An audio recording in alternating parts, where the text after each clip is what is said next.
Hello viewers, welcome to Malayala excellence YouTube channel. ఈరోజు మనం మాట్లాడుకోబోతున్నటువంటి topic ఏంటంటే సుప్రీంకోర్టు ఈరోజు ఈ యొక్క డీమానిటైజేషన్ పైన ఒక తీర్పు ఇవ్వడం జరిగింది. ఆ యొక్క తీర్పు ఏంటి అనేది మనం డీటెయిల్గా డిస్కస్ చేయబోతున్నాం అనమాట. ఓకే, డీమానిటైజేషన్ యొక్క నగదు ఉపసంహరణ అనే దాని గురించి. ఓకే, సరే, మరి ఫస్ట్ ఇప్పుడు మనకి ఇది సిలబస్ పాయింట్ ఆఫ్ వ్యూలో ఎక్కడ యూస్ఫుల్ అవుతుందో చూసిన తర్వాత మరి ఈ వీడియోలో మనం ఏమేమి డిస్కస్ చేయబోతున్నామో చెప్తాను ఒకసారి. సిలబస్ పాయింట్ ఆఫ్ వ్యూలో ఇది మనకి civil services, group 1 Telangana mains, అలానే ఈ యొక్క ఆంధ్రప్రదేశ్లో ఉన్నటువంటి గ్రూప్ 1 ప్రిలిమ్స్, దాంతోపాటు తెలంగాణలో ఉన్నటువంటి గ్రూప్ 2 లేదా ఎస్ఐ వీటన్నిటి కూడా యూస్ఫుల్ అవుతుంది. ఓకే, సరే, యూపీఎస్సీలోనైతే కనుక ఇది మనకి జిఎస్ పేపర్ 3 పాయింట్ ఆఫ్ వ్యూలో యూజ్ అవుతుంది. అదే మనకి టీఎస్పీఎస్సీలోనైతే కనుక paper 4 economy and development of India ఉంది కదా, మరి ఏపీపీఎస్సీలోనైతే కనుక పేపర్ 4లో యూస్ఫుల్ అవుతుంది. ఇది మనకి సిలబస్ మ్యాపింగ్. మరి ఇందులో మనం ఏమేమి డిస్కస్ చేయబోతున్నాం? ఇందులో మనం డిస్కస్ చేస్తున్నటువంటి అంశాలు ఏంటంటే అసలు ఇది వార్తల్లో ఎందుకుంది, సుప్రీంకోర్టు డిమానిటైజేషన్ వర్డిక్ట్ అనేది ఉంది కదా, ఇది వార్తల్లో ఎందుకుంది, దాని తర్వాత మరి సుప్రీంకోర్టు డిమానిటైజేషన్ గురించి ఎలాంటి తీర్పునిచ్చింది, దాంతోపాటు ఎంతమంది జడ్జిలు ఉన్నారు, ఇందులో ఎంతమంది జడ్జిలు గవర్నమెంట్ యొక్క డిమానిటైజేషన్ని సపోర్ట్ చేశారు, ఎంతమంది జడ్జిలు గవర్నమెంట్ యొక్క డిమానిటైజేషన్ని యొక్క సపోర్ట్ చేయలేదు, అపోజ్ చేశారు అని డిస్కస్ చేద్దాం మనం. దాని తర్వాత కేసు నేమ్ ఏంటి, ఓకే, అవన్నీ డిస్కస్ చేసిన తర్వాత డిమానిటైజేషన్ అంటే మీనింగ్ ఏంది, అలానే డిమానిటైజేషన్ యొక్క లక్ష్యాలు ఏంటి, ఆబ్జెక్టివ్స్ ఏంది అని మనం డిస్కస్ చేస్తాం. దాని తర్వాత గతంలో భారతదేశం డిమానిటైజేషన్ ఎప్పుడైనా చేసిందా, చేస్తే ఏ సందర్భాల్లో చేసింది, ఏ సంవత్సరాల్లో చేసింది, అప్పుడు చేసినప్పుడు ఏ కరెన్సీని యొక్క ఉపసంహరించుకుంది, అంటే విత్డ్రా చేసింది అని మనం డిస్కస్ చేస్తాం అనమాట. ఫైనల్గా డిమానిటైజేషన్ తర్వాత మనం ఆపరేషన్ క్లీన్ మనీ అని తీసుకొచ్చాము. ఆపరేషన్ క్లీన్ మనీ అంటే ఏంది, దాంతోపాటు డిమానిటైజేషన్ యొక్క ప్రభావం ఏంటి, ఇంపాక్ట్ ఏ విధంగా ఉంది, అండ్ ఫైనల్లీ కంక్లూజన్. ఇవన్నీ కూడా మీరు యొక్క వీడియోలో ఎక్స్పెక్ట్ చేయొచ్చు. ఇది మనకి ఎకానమీ రిలేటెడ్ టాపిక్ కంప్లీట్గా. సరే, ఫస్ట్ మనం వీడియోని దేంతో స్టార్ట్ చేద్దామంటే మరి సుప్రీంకోర్టు జడ్జిమెంట్ ఇచ్చింది కదా, ఈ యొక్క సుప్రీంకోర్టు ఇచ్చినటువంటి ఈ జడ్జిమెంట్లో ఫస్ట్ ఎవరెవరు జడ్జెస్ ఇన్వాల్వ్ అయ్యి ఉన్నారు, ఈ 5 member bench. Okay, 5 member bench. ఇక్కడ మీకు క్వశ్చన్ స్టూడెంట్స్, నార్మల్గా ఈ యొక్క రాష్ట్రపతి సుప్రీంకోర్టుని ఏదైనా అడ్వైస్ అడిగినప్పుడు కనీసం ఆ బెంచ్లో ఎంతమంది జడ్జిలు ఉండాలి? ఓకే, జాగ్రత్తగా ఆన్సర్ చేయండి. when president is taking advice under article 143, what is the minimum strength of the supreme court bench? Okay, ఆ క్వశ్చన్కి ఆన్సర్ చేయండి. Okay, next. సరే, మరి యొక్క డిమానిటైజేషన్ కేసులో ఎవరెవరు జడ్జిలు ఉన్నారు? జస్టిస్ వి సుబ్రహ్మణ్యన్, అలానే Justice BR Gavai, Justice Abdul Nazeer, దాంతోపాటు జస్టిస్ ఏఎస్ బొపన్నా. ఓకే, ఇక్కడ మీరు బాగా గుర్తుపెట్టుకోండి, ఈ 4 జడ్జిలు ఎవరైతే ఉన్నారు 1, 2, 3, 4 ఈ 4 జడ్జిలు కూడా ఈ యొక్క డిమానిటైజేషన్ నిర్ణయం తీసుకునేటటువంటి హక్కు ప్రభుత్వానికి ఉంది. ఇది ఆర్బీఐ ఒక్కటే చేయలేదు. అంటే డిమానిటైజేషన్ నిర్ణయం ఏదైతే ఉందో అది లీగల్లీ రైట్ అంటున్నారు. అది రీజనబులా కాదా కాదు ఇక్కడ మీనింగు, అది లీగల్లీ రైటా కాదా అంటే ఈ యొక్క చట్టపరంగా లేదా న్యాయపరంగా కరెక్టా కాదా అంటే న్యాయపరంగా కరెక్టే అంటున్నారు. ఒక జస్టిస్ బివి నాగరత్న గారు మాత్రమే ఈ యొక్క డిమానిటైజేషన్ ఏదైతే ఉందో అది ఈ యొక్క చట్టపరంగా న్యాయపరంగా తప్పు ఇది అని బివి నాగరత్న గారు డిసెంటింగ్ జడ్జిమెంట్ ఇచ్చారు. అంటే అసమ్మతి జడ్జిమెంట్ ఇవ్వడం జరిగింది. కాబట్టి జడ్జిమెంట్ ఇది మనకి 4:1 జడ్జిమెంట్లో మనకి జడ్జిమెంట్ రావడం జరిగింది. ఇక్కడ మీకు ఇంకో small question students, BV Nagarathna గారు ఏ సంవత్సరంలో సుప్రీంకోర్టు ప్రధాన న్యాయమూర్తిగా కాబోతున్నారు? ఓకే, ఆన్సర్ చేయండి. నెక్స్ట్. సరే, మరి ఇందులో మనకి దీనికి అసలు మీకు ఓవరాల్ సమ్మరీ నేను మీకు ఎక్స్ప్లెయిన్ చేస్తాను. సమ్మరీ ఎక్స్ప్లెయిన్ చేసిన తర్వాత రెస్ట్ ఆఫ్ ద థింగ్స్ మీకు ఈజీగా అర్థమవుతుంది. సో మనకి టాపిక్ పేరేంది? Supreme court judgment on demonetisation. Supreme court judgment on demonetisation very very important students.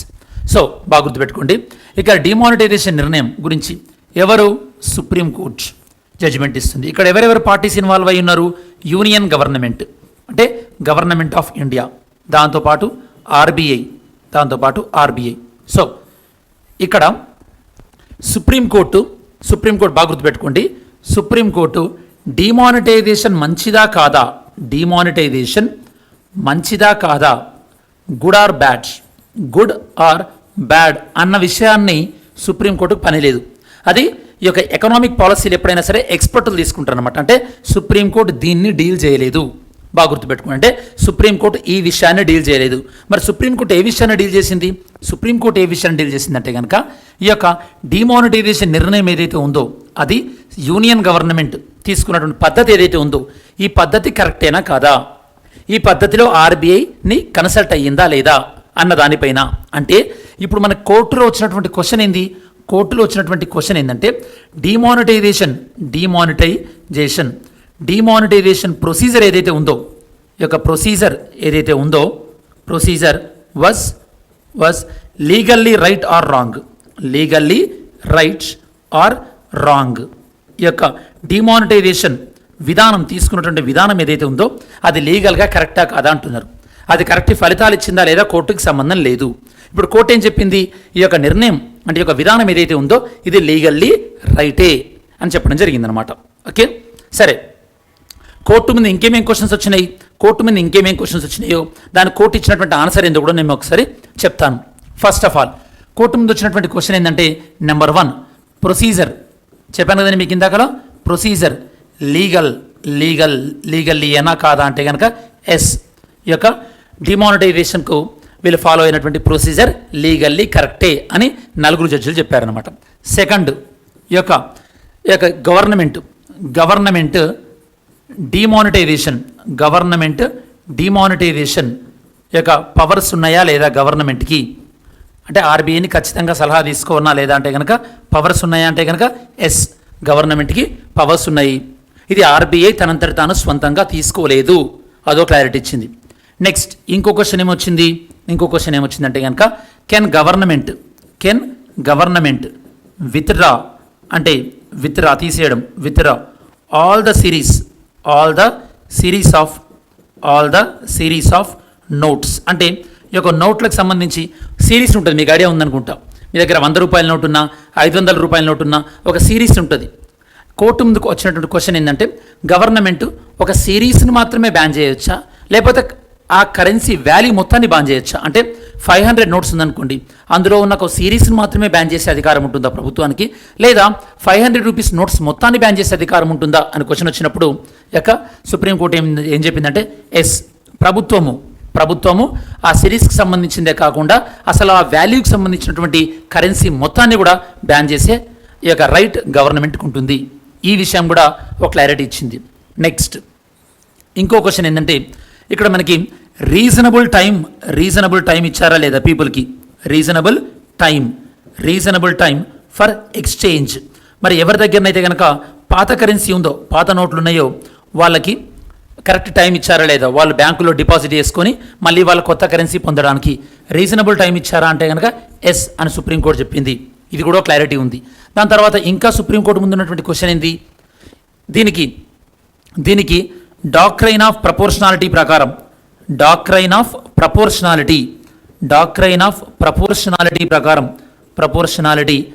ప్రకారము ఈ డిసిషన్ రైటేనా రాంగా అంటే కనుక ఈ డిసిషన్ రైటే.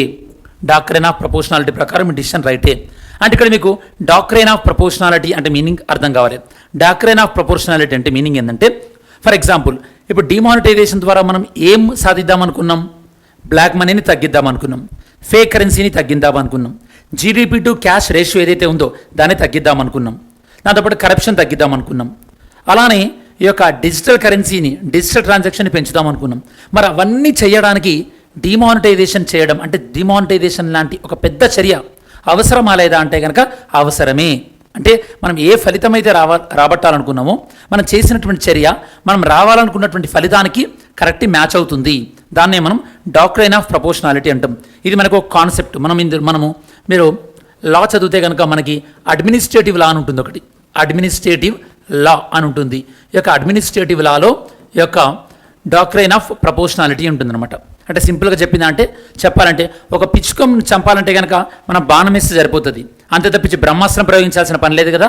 ఒకవేళ పిచ్చుక మీద బ్రహ్మాస్త్రం ప్రయోగించారనుకోండి, మీరు ఒక మిసైల్ని ప్రయోగించారనుకోండి, అప్పుడు డాక్ట్రైన్ ఆఫ్ ప్రపోర్షనాలిటీ ప్రకారం అది రాంగ్. కాకపోతే ఇప్పుడు ఈ యొక్క డిమానిటైజేషన్ అనేది డాక్ట్రైన్ ఆఫ్ ప్రపోర్షనాలిటీ ప్రకారం రైటే. అంటే మనం సాధిద్దామనుకున్నటువంటి ఫలితాలకు మనం తీసుకున్న చర్యకి మధ్యలో ఉన్న ఒక బ్యాలెన్స్ ఉంది. ఇవన్నీ కూడా మనకి సుప్రీంకోర్టు 4 జడ్జిలు ఎక్స్ప్రెస్ చేసినటువంటి ఓవరాల్ జడ్జిమెంట్. మీకు ఇప్పుడు జడ్జిమెంట్ అర్థమైంది కదా.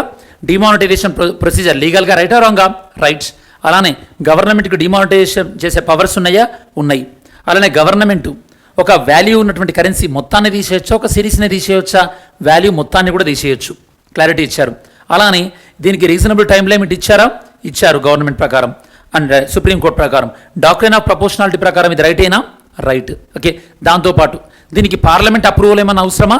అవసరం లేదు. అంటే పార్లమెంట్ అప్రూవల్ లేకుండానే డిమానిటైజేషన్ చేయొచ్చా అంటే చేయొచ్చు అని సుప్రీంకోర్టు చెప్పింది. ఈ విధంగా సుప్రీంకోర్టు క్లారిటీ ఇచ్చింది. ఓకే. ఎప్పుడైనా గుర్తుపెట్టుకోండి, సుప్రీంకోర్టు ఇది కరెక్టా కాదా అంటే ఇది మంచి కోసమే చేశారా లేదా అని సుప్రీంకోర్టుకి సంబంధం లేదు. ఇది లీగల్గా రైటా రాంగా అనేది మాత్రమే సుప్రీంకోర్టు పరిశీలించింది. సరే, ఇప్పుడు మనం నోట్స్ చూసినట్టయితే కనుక కాంటెక్స్ట్ సందర్భం ఏంటంటే భారత సుప్రీంకోర్టులో ఉన్నటువంటి కాన్స్టిట్యూషన్ బెంచ్ అంటే దీన్ని మనం రాజ్యాంగ ధర్మాసనం అంటారు. ఈ యొక్క రాజ్యాంగ ధర్మాసనం ఏం చేసింది? ఈ యొక్క కేంద్ర ప్రభుత్వం తీసుకున్నటువంటి డిమానిటైజేషన్ అంటే ఏదైతే ఉందో, అంటే ఈ యొక్క 500 నోట్లను 1000 నోట్ల ఏదైతే కనుక ఉపసంహరించుకుందో, రద్దు చేసిందో అది కరెక్టే, అంటే ఆ ప్రొసీజర్ కరెక్టే, ఆ యొక్క దానికి ఫాలో అయినటువంటి పద్ధతి కరెక్టే అని చెప్పేసి సుప్రీంకోర్టు చెప్పడం జరిగింది. మరి డిమానిటైజేషన్ ఎప్పుడు జరిగింది? November 8, 2016. ఈ యొక్క కేసు పేరేంది? ఈ యొక్క కేసు పేరు Vivek Narayana Sharma versus union of India and others. ఈ యొక్క కేసు పేరు. Bench view. ఎంతమంది బెంచ్ సపోర్ట్ చేశారు? గవర్నమెంట్ 4. అపోజ్ చేసింది ఎవరు? 1. జడ్జెస్ పేరు ఆల్రెడీ చెప్పాను. మరి ఓవరాల్గా జడ్జిమెంట్ రాసింది ఎవరు? Justice BR Gavai. అంటే జడ్జిమెంట్ని ఇక రాసిన జడ్జ్ అనమాట. జడ్జిమెంట్లో 5 ఉన్నా కూడా ఒకరు జడ్జిమెంట్ని రాస్తారు. ఓకే. అంటే ఇక్కడ ఈ కేసులో ఈ యొక్క 4 తరపున జడ్జిమెంట్ రాసింది బిఆర్ గవై. డిసెంటింగ్ జడ్జిమెంట్ రాసింది ఎవరంటే బివి నాగరత్నం. సరే, మరి యొక్క మెజారిటీ ఏం చెప్పారు? ఈ యొక్క భారతదేశ ప్రభుత్వము ఆర్బీఐని కన్సల్ట్ అయ్యి చేసింది కాబట్టి ఇది ఆర్బీఐ చట్టంలోని సెక్షన్ 26 క్లాస్ 2 ప్రకారము కరెక్టే. నేను మీకు ఇందాక చెప్పాను కదా ఎక్స్ప్లెనేషన్ అంతా కూడా. దాంతోపాటు ఈ యొక్క డాక్ట్రైన్ ఆఫ్ ప్రపోర్షనాలిటీ ప్రకారము ఇది రైటే. దాంతోపాటు ఎనఫ్ టైం ఇవ్వడం జరిగింది. దాంతోపాటు మనం ఏదైతే అచీవ్ చేద్దాం అనుకున్నామో దానికి తగ్గట్టుగానే నిర్ణయం తీసుకోవడం జరిగింది. అలానే బ్యాంక్ యొక్క అన్ని సిరీస్ నోట్స్ని రద్దు చేసే అధికారం గవర్నమెంట్కి ఉంది. దీన్ని ఆర్బీఐ ఒకటి తనంతట తాను చేయలేదు. ఇవన్నీ కూడా నేను మీకు ఇంతకుముందు క్లారిటీగా ఎక్స్ప్లెయిన్ చేయడం జరిగింది స్టూడెంట్స్. ఓకే. దాంతోపాటు ఈ ఎకానమీ రిలేటెడ్ వీడియోస్ ఇంకా మీరు ఏమైనా చూడాలనుకుంటే కనుక ఈ ప్లేలిస్ట్ అనేది నేను మీకు ఇక్కడ లింక్ ఇంక్లూడ్ చేస్తాను. అంటే ఇక్కడ మనకు ఐ కార్డ్ ఉంటుంది, దాన్ని క్లిక్ చేస్తే మీకు ఎకానమీ ప్లేలిస్ట్ మొత్తం ఇది కూడా ఎకానమీ ప్లేలిస్ట్లో ఇంక్లూడ్ చేస్తాను. మరి బివి నాగరత్న గారు ఏమంటున్నారు? బివి నాగరత్న గారు ఏమన్నారంటే ఇక్కడ ఆర్బీఐ తన సొంతంగా నిర్ణయం తీసుకునేటటువంటి టైం ఇవ్వలేదు ఆర్బీఐకి. దాంతోపాటు సెక్షన్ 26 క్లాస్ 2 ప్రకారము ఈ యొక్క ఆర్బీఐ సలహా మేరకు ప్రభుత్వం నిర్ణయం తీసుకోవాలి. కానీ ఇక్కడ ఆర్బీఐ సలహా ఇచ్చినట్టుగా ఎక్కడా లేదు. కాబట్టి ఇది రాంగ్ అని నేను అనుకుంటున్నా అని బివి నాగరత్న గారు అన్నారు. దాంతోపాటు బివి నాగరత్న గారి యొక్క ఇంకొక ఒపీనియన్ ఏంటంటే ఈ యొక్క డిమానిటైజేషన్ చేయాలంటే పార్లమెంట్ చట్టం ద్వారా చేయాలి, కానీ ఈ యొక్క ప్రభుత్వం తన యొక్క విధానపరమైనటువంటి నిర్ణయం ద్వారా అంటే పాలసీ డిసిషన్ ద్వారా చేయడానికి వీలు లేదు అని చెప్పేసి ఈ యొక్క బివి నాగరత్న గారి యొక్క ఒపీనియన్ అనమాట. మరి బివి నాగరత్న గారు సమ్మరీ ఏమన్నారు? ఈ యొక్క నేను డిమానిటైజేషన్ ఇంటెన్షన్ని తప్పుపట్టట్లేదు, కాకపోతే ఆ డిమానిటైజేషన్ జరిగినటువంటి విధానం ఏదైతే ఉందో అది న్యాయబద్ధంగా కరెక్ట్ లేదు, అంటే చట్టబద్ధంగా కరెక్ట్ లేదు అని చెప్పడం జరిగింది స్టూడెంట్స్. మరి డిమానిటైజేషన్ మీనింగ్ ఏంది? వాడుకలో ఉన్నటువంటి కరెన్సీని ప్లేస్లో దాన్ని విత్డ్రా చేసి కొత్త కరెన్సీ ప్రవేశపెట్టడాన్ని డిమానిటైజేషన్ అంటారు. డిమానిటైజేషన్ యొక్క ఆబ్జెక్టివ్స్ ఏంది? ప్రధాన ఉద్దేశాలు ఏంది? ఈ యొక్క కరప్షన్ని తగ్గించడానికి, అలానే ఫేక్ కరెన్సీ నకిలీ నోట్లను తగ్గించడానికి లేదా కంప్లీట్గా తీసివేయడానికి, ఈ యొక్క టెర్రరిజం ఉగ్రవాదానికి నిధులు కట్టడి చేయడానికి, దాంతోపాటు బ్లాక్ మనీ నల్లధనాన్ని తీసివేయడానికి, అలానే డిజిటల్ ట్రాన్సాక్షన్ని ఇంప్రూవ్ చేయడానికి, దాంతోపాటు జీడిపి టు క్యాష్ రేషియో అంటే జీడిపిలో క్యాష్ నగదు చలామణిని తగ్గించడానికి, ఇవన్నీ కూడా ఈ యొక్క డిమానిటైజేషన్ ద్వారా సాధిద్దామనుకున్నటువంటి ఆబ్జెక్టివ్స్ అనమాట. మరి ఇవి నెరవేరాయా లేదా ఇప్పుడు మనం డిస్కస్ చేద్దాం. దానికన్నా ముందు గతంలో డిమానిటైజేషన్ ఏ సందర్భాల్లో చేశారో ఒకసారి మనం చూద్దాం స్టూడెంట్స్. గతంలో ప్రీవియస్గా డిమానిటైజేషన్ చేశారు. సో ఓవరాల్గా మనకి ఇప్పటివరకు అంటే 2016 డిమానిటైజేషన్తో కలిపి ఇప్పటివరకు మనం డిమానిటైజేషన్ చేసింది 3 సార్లు. ఒకటి 1946, ఇంకొకటి 1978, దాని తర్వాత 2016. 1946లో డిమానిటైజేషన్ చేసినప్పుడు 1000 రూపాయలు, దాని తర్వాత 10,000 రూపాయల నోట్లు ఉండేవి, అవి తీసేయడం జరిగింది. దాని తర్వాత మళ్ళీ ఈ యొక్క 1000, 5000 దాంతోపాటు 10,000 రూపీస్ నోట్స్ని మళ్ళీ 1954లో ప్రవేశపెట్టారు. దాని తర్వాత 1978లో మొరార్జీ దేశాయ్ గారి ప్రభుత్వము ఈ యొక్క 10,000 రూపీస్ నోట్స్ని దాంతోపాటు 5,000 రూపీస్ నోట్స్ని కంప్లీట్గా తీసివేయడం జరిగింది. ఈ విధంగా డిమానిటైజేషన్ మన భారతదేశంలో అంటే ప్రభుత్వ పరంగా రాజుల కాలంలో కాదు, ప్రభుత్వ పరంగా 3 సార్లు చేయడం జరిగింది.